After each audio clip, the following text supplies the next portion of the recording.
O Caibalion, 13 Iniciados, Editora Pensamento. Capítulo 1. A Filosofia Hermética.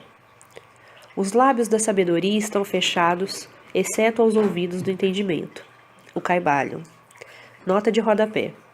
A palavra Caibalion, na linguagem secreta, significa tradição ou preceito manifestado por um ente de cima. Esta palavra tem a mesma raiz que a palavra Cabala, Kibul, Kibal, com o acréscimo de Ion, vida ou ente manifestado, ou Eon, dos gnósticos. Retornando ao texto. Do Velho Egito saíram os preceitos fundamentais esotéricos e ocultos, que tão fortemente têm influenciado as filosofias de todas as raças, nações e povos, por milhares de anos. O Egito, a terra das pirâmides e da esfinge, foi a pátria da sabedoria secreta e dos ensinamentos místicos. Todas as nações receberam dele a doutrina secreta. A Índia, a Pérsia, a Caldeia, a Média, a China, o Japão, a Assíria, a antiga Grécia e Roma e outros países antigos aproveitaram lautamente dos fastos do conhecimento, que os hierofantes e mestres da terra de Ísis tão francamente ministravam aos que estavam preparados para participar da grande abundância de preceitos místicos e ocultos, que as mentes superiores deste antigo país tinham continuamente condensado.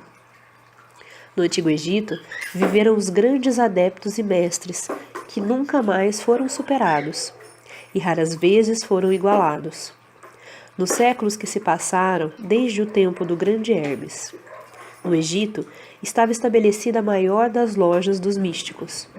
Pelas portas dos seus templos entraram os neófitos que mais tarde, como hierofantes, adeptos e mestres, se espalharam por todas as partes da terra, levando consigo o precioso conhecimento que possuíam, ansiosos e desejosos de ensiná-lo àqueles que estivessem preparados para recebê-lo. Todos os estudantes do oculto conhecem a dívida que têm para com os veneráveis mestres deste antigo país. Mas entre estes grandes mestres do Antigo Egito, existiu um que eles proclamavam como mestre dos mestres. Este homem, se é que foi verdadeiramente um homem, viveu no Egito na mais remota antiguidade. Ele foi conhecido sob o nome de Hermes Trimegisto. Nota de rodapé.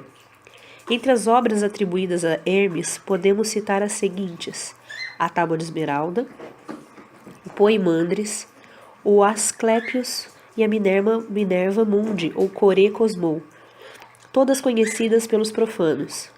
Destas obras, temos a elegante tradução francesa de Louis Menard. Além dessas, existem outras obras que são do uso exclusivo dos iniciados. O nome de Hermes foi dado também à Universidade do Egito, e é por isso que são atribuídos a Hermes mais de 2.000 obras. Não trataremos aqui da significação hieróglifa da palavra Hermes, porque para isso seria necessário tornar muito extensa esta nota. Retornando ao texto. Foi o pai da ciência oculta, o fundador da astrologia, o descobridor da alquimia. Os detalhes da sua vida se perderam devido ao imenso espaço de tempo, que é de milhares de anos. E apesar de muitos países antigos disputarem entre si a honra de ter sido a sua pátria. A data da sua existência no Egito, na sua última encarnação nesse planeta, não é conhecida agora. Nota de rodapé. Supõe-se que Hermes viveu pelo ano de 2700 a.C., isto é, quando o Egito já estava sob o domínio dos reis pastores, Ixos ou Irshu. Retornando ao texto. Mas foi fixada nos primeiros tempos das mais remotas dinastias do Egito, muito antes do tempo de Moisés. As melhores autoridades consideram-no como contemporâneo de Abraão, e algumas tradições judaicas dizem claramente que Abraão adquiriu uma parte do seu conhecimento místico do próprio Hermes. Depois de ter passado muitos anos da sua partida deste plano de existência, a tradição afirma que viveu 300 anos.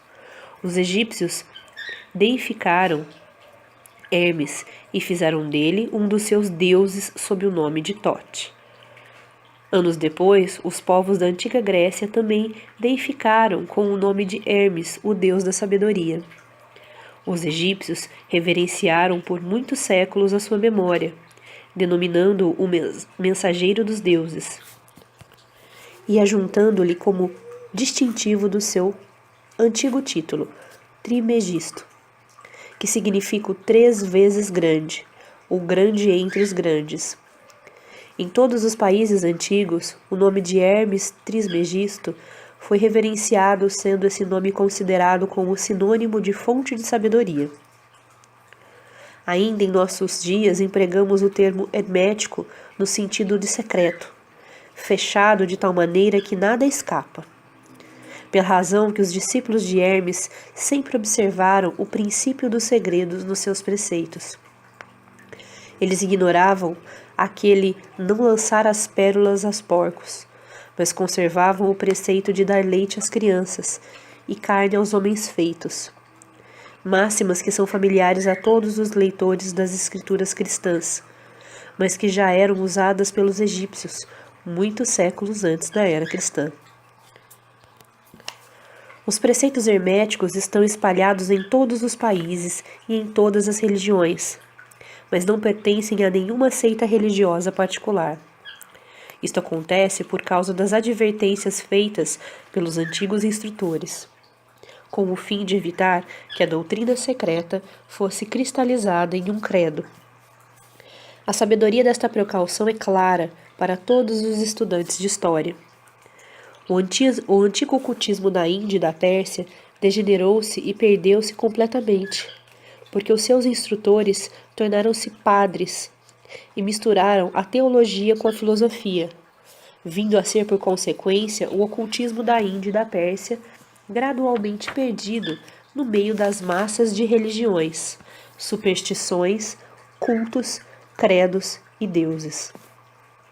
O mesmo aconteceu com a antiga Grécia e Roma, e também com os preceitos herméticos dos gnósticos e cristãos primitivos, que se perderam no tempo de Constantino, e que sufocaram a filosofia com o manto da teologia, fazendo assim a Igreja perder aquilo que era sua verdadeira essência e espírito, e andar às cegas durante vários séculos, antes de tomar o seu verdadeiro caminho. Porque todos os bons observadores deste 20º século dizem que a Igreja está lutando para voltar aos seus antigos ensinamentos místicos. Apesar de tudo isso, sempre existiram algumas almas fiéis que mantiveram viva a chama, alimentando-a cuidadosamente e não deixando a sua luz se extinguir. E graças a estes firmes corações e intrépidas mentes, temos ainda conosco a verdade. Mas a maior parte desta não se acha nos livros. Tem sido transmitida de mestre a discípulo, de iniciado a hierofante, dos lábios ao ouvido. Ainda que esteja escrita em toda parte, foi propositavelmente velada com termos de alquimia e astrologia, de modo que só os que possuem a chave podem-na ler bem. Isto era necessário para evitar as perseguições dos teólogos da Idade Média, que combatiam a doutrina secreta a ferro, fogo, pelourinho, forca e cruz. Ainda atualmente, só encontramos alguns valiosos livros de filosofia hermética, apesar das numerosas referências feitas a ela nos vários livros escritos sobre as diversas fases do ocultismo. Contudo, a filosofia hermética é a única chave mestra que pode abrir todas as portas do ensinamento oculto. Nos primeiros tempos existiu uma compilação de certas doutrinas básicas do hermetismo, transmitidas de mestre a discípulo, a qual era conhecida sob o nome de Kybalion, cuja significação exata se perdeu durante vários séculos. Este ensinamento é, contudo, conhecido por vários homens, a quem foi transmitido dos lábios aos ouvidos, desde muitos séculos. Estes preceitos nunca foram escritos ou impressos até chegarem ao nosso conhecimento. Eram simplesmente uma coleção de máximas, preceitos e axiomas, não inteligíveis aos profanos, mas que eram prontamente entendidos pelos estudantes. E, além disso, eram depois explicados e ampliados pelos iniciados hermetistas aos seus neófitos. Estes preceitos constituíam realmente os princípios básicos da arte da alquimia hermética, que, contrariamente ao que geralmente se crê, baseia-se no domínio das forças mentais, em vez de no domínio dos elementos materiais, na transmutação das vibrações mentais em outras, em vez de na mudança de uma espécie de metal em outra. As lendas da pedra filosofal, que transformava qualquer metal em ouro, eram alegorias da filosofia hermética perfeitamente entendidas por todos os estudantes do verdadeiro hermetismo. Neste livro, cuja primeira lição é esta, convidamos os estudantes a examinar os preceitos herméticos, tal como são expostos no Kybalion, e explicados por nós, humildes estudantes destes preceitos, que apesar de termos o título de iniciados, somos simples estudantes aos pés de Hermes, o mestre. Nós lhe oferecemos muitos axiomas, máximas e preceitos do Kybalion, acompanhados de explicações e comentários, que cremos servir para tornar os seus preceitos mais compreensíveis ao estudante moderno, principalmente porque o texto original é velado de propósito, com termos obscuros. As máximas, os axiomas e preceitos originais do Kybalion são impressos em tipo diferente do tipo geral da nossa obra. Esperamos que os estudantes a quem oferecemos esta obra possam tirar muito proveito do estudo das suas páginas, como tiraram outros que passaram antes pelo caminho do adeptado, nos séculos decorridos desde o tempo de Herme Trismegisto, o mestre dos mestres, o 3 vezes grande. Diz o Kybalion: em qualquer lugar que estejam os vestígios do mestre, os ouvidos daquele que estiver preparado para receber o seu ensinamento se abrirão completamente. Quando os ouvidos do discípulo estão preparados para ouvir, então vêm os lábios para os encher com sabedoria. De modo que, de acordo com o indicado, só dará atenção a este livro aquele que tiver uma preparação especial para receber os preceitos que ele transmite. E, reciprocamente, quando o estudante estiver preparado para receber a verdade, também este livro lhe aparecerá. Esta é a lei. O princípio hermético de causa e efeito, no seu aspecto de lei de atração, levará os ouvidos para junto dos lábios, e o livro para junto do discípulo. Assim são os átomos.